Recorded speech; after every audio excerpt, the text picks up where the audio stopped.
Bonjour tout le monde. Moi, je suis sergent détective Maya Ali. Je suis la superviseure de l'équipe cyber-enquête au service de police de la Ville de Montréal. Donc, vous allez voir, je suis un verbomoteur. J'ai juste 15 minutes.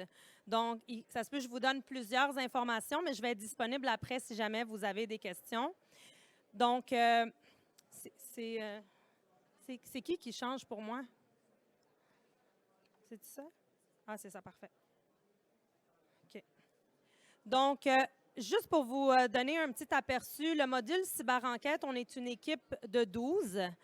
On est en support à toutes les opérations, donc tous les crimes qui transigent par les médias sociaux, les applications mobiles, par Internet, passent par mon équipe. Donc, dès qu'on nous demande notre support pour n'importe quel crime au code criminel, ça va passer par le module cyber-enquête.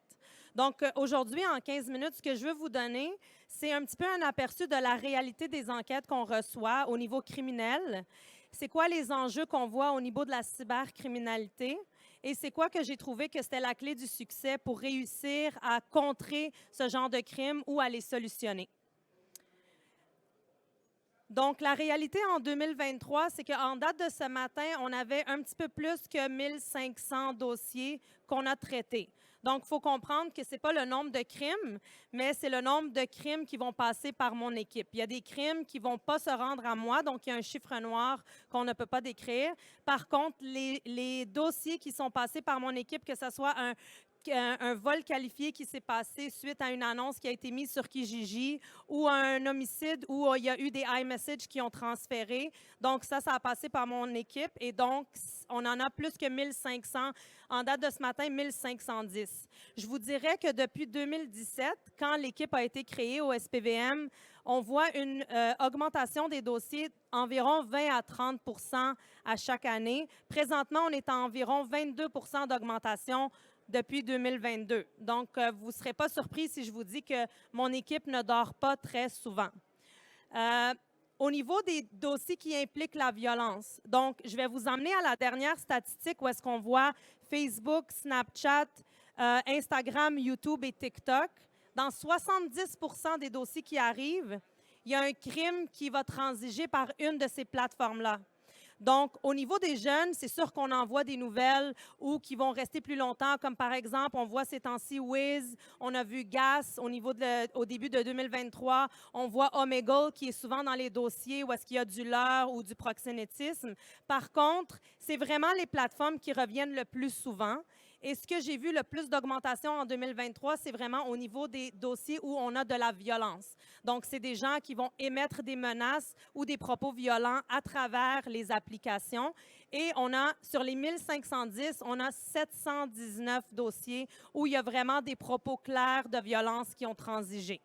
Vous allez me demander pourquoi. Je vais vous dire, c'est la tendance.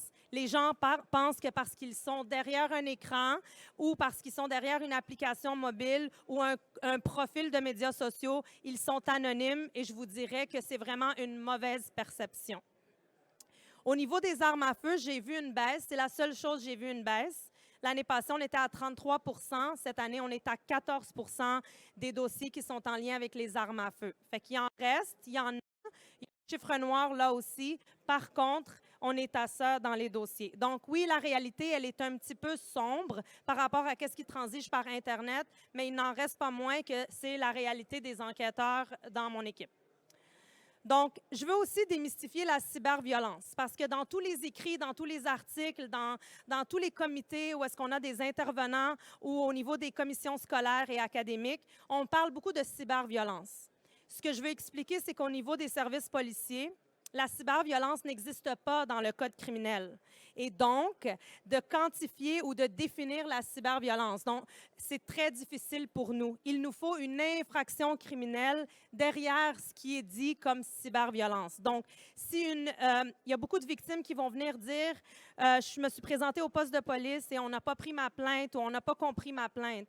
Je suis victime de cyberviolence. Mais la cyberviolence, qu'est-ce que c'est? J'ai besoin des faits. J'ai besoin des captures d'écran. J'ai besoin des explications d'un historique. Donc oui, le fardeau revient beaucoup à la victime et c'est vraiment très dommage. Mais par contre, la volatilité des choses qui se passent sur le web et qui transigent par le web fait en sorte que j'ai besoin de preuves tangibles ou de faits tangibles pour pouvoir dire, est-ce que cette cyberviolence-là, au niveau d'une infraction criminelle, est-ce que c'est une intimidation? Est-ce que c'est un harcèlement criminel? Est-ce qu'il y a eu agression sexuelle et voie de fait suite à des propos qui ont été émis via le web? Et c'est là la complexité. Donc, c'est vraiment de démystifier et de comprendre qu'est-ce que c'est une cyberviolence. Donc, les obstacles au travail d'enquête. Je vous dirais que les enquêteurs dans une équipe cyber-enquête viennent de toutes sortes. Comme on dit en anglais, je dis souvent ça, j'ai dit on est Jack of all trades and master of none, parce que la cybersécurité, la cyber-enquête, la cybercriminalité, il y a tellement de facettes.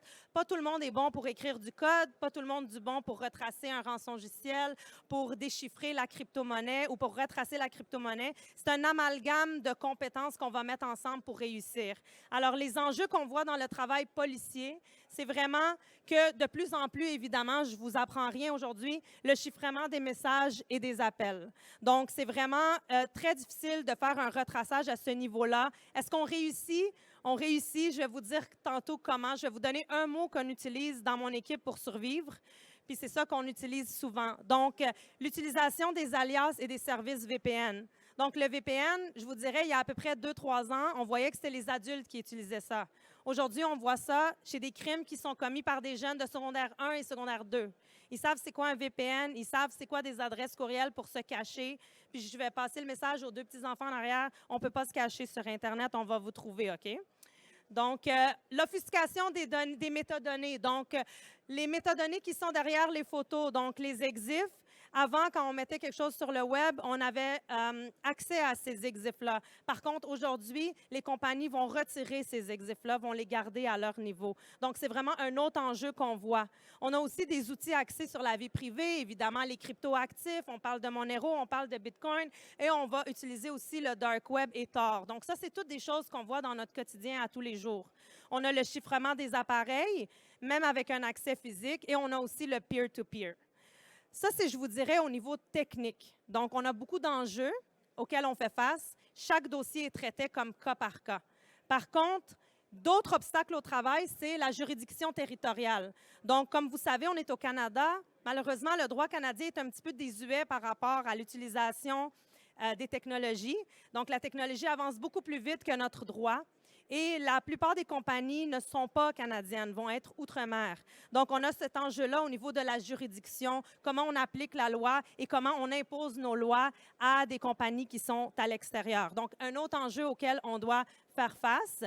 Et aussi les progrès technologiques. Donc, je vais rien vous cacher qu'au niveau des organisations policières, on a de la difficulté à avoir des budgets pour former les gens. On est un corps de police municipal, donc c'est vraiment les fonds du public. C'est quelque chose pour lequel je demande beaucoup et j'insiste beaucoup sur le fait qu'il faut former les policiers et les personnels civils qui travaillent dans mon équipe. D'ailleurs, je ne vous l'ai pas dit, mais j'ai 2 personnels qui ne sont pas policiers de profession, qui travaillent dans mon équipe.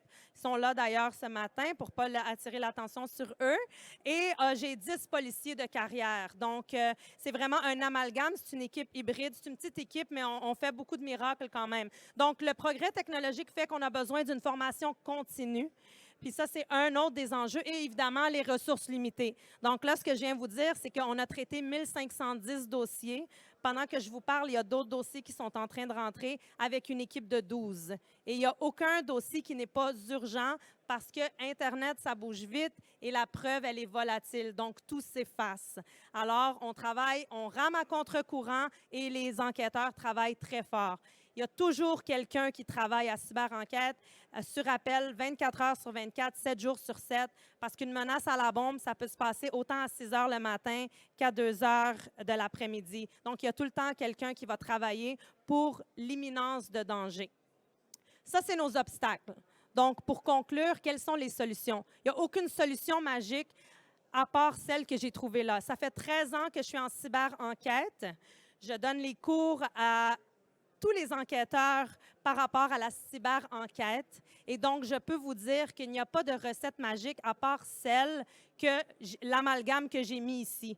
Donc, on a besoin d'être formé et de travailler en open source. advanced open source. L'Internet est plein d'informations. On retrouve beaucoup de choses sans nécessairement avoir des outils, mais avoir la capacité. La surveillance des médias sociaux, j'aime pas beaucoup le mot surveillance. C'est utopique de penser que 24 heures sur 24, on va pouvoir surveiller le web. C'est impossible. Il faudrait que tout le monde dans cette bâtisse travaille dans mon équipe.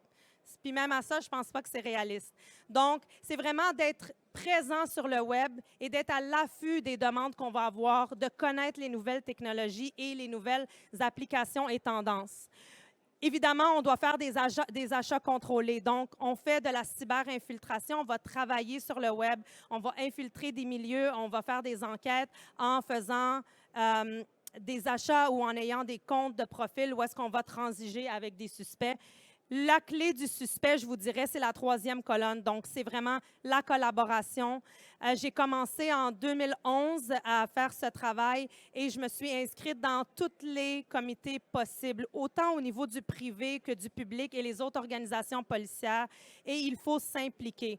Tout le monde le dit dans toutes leurs conférences, mais c'est vraiment en s'impliquant, en collaborant, surtout entre organisations policières et avec nos partenaires externes, qu'on va vraiment faire la différence parce que ce que moi, je ne suis pas capable d'accomplir, quelqu'un d'autre va venir m'aider à le faire. Et aussi, la technologie va tellement vite, ça passe de manière exponentielle. On a vraiment besoin de s'en parler et de pivoter. Donc, c'est vraiment mon mot magique.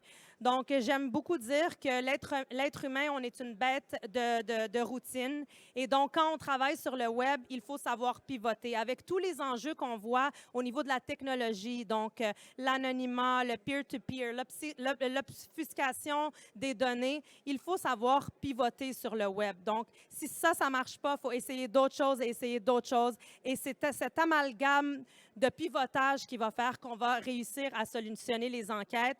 Et évidemment, au niveau des autorisations judiciaires, il faut travailler ensemble non seulement pour bien suivre le droit, mais aussi pour travailler avec nos procureurs et notre système juridique pour faire changer le droit et le faire avancer, peut-être pas aussi vite que la technologie, mais un petit peu plus vite qu'il y avance présentement.